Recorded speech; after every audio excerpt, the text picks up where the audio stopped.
A very good morning to you. I'm Emily Rubin at CNN London. And good afternoon from CNN Hong Kong. I'm Manisha Tank and you're watching World Business Today. The top stories this Tuesday, February 1st. In Egypt, protesters are gathering for a march of millions to try to force out the president. BP suffers its first annual loss in 2 decades after this devastating rig explosion in the Gulf of Mexico. But there's still a sweetener for shareholders. And as Google loses ground, China's top internet search engine more than doubles its money in the fourth quarter.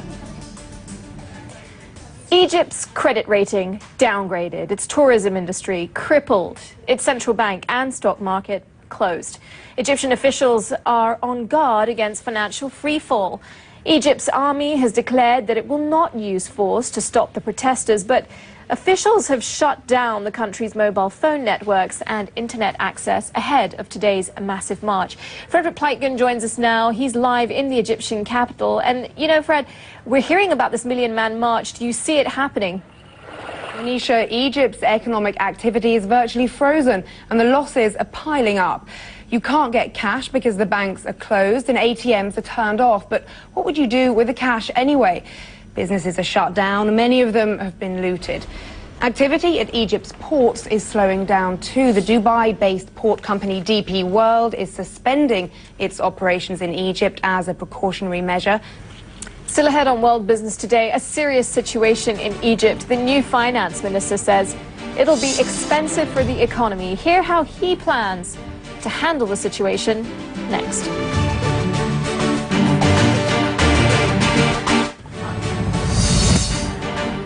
Welcome back to World Business Today, live on CNN.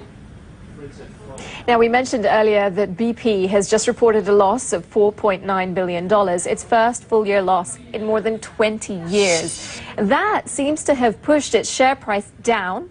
BP stock is trading 1.5% lower in London right now. Investors are nevertheless hopeful that the firm will resume dividend payments, which have been suspended since last year's spill. Well, Manisha, those investors may be hoping in vain because BP's joint venture partner in Russia is blocking a proposed $1.8 billion dividend payment. AAR, which owns half of BP's Russian joint venture, is angry about a tie-up between BP and Russian oil company Rosneft. Well, Matthew Chance is in Moscow with more. Matthew, how likely is it that AAR can stop BP from paying this dividend, and how damaging would that be for BP? A reminder that you were watching World Business Today with me, Manisha Tank, in Hong Kong. And with me, Emily Rubin in CNN London. World One starts now. Here's Zain Verji and Monita Rajpal.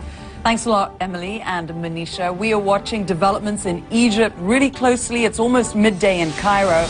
Take a look at this. This is what we are seeing right now in Tahrir Square in Egypt. Protesters gathering for what's being called a March of Millions. We're also keeping a close eye on the U.S. Midwest. A massive storm is threatening 7 states. Thousands of travelers are already stranded, and it could get much worse. And take a look at this. It's an image that you're going to see only very rarely. We'll tell you why. That's just moments away on World One. This is CNN.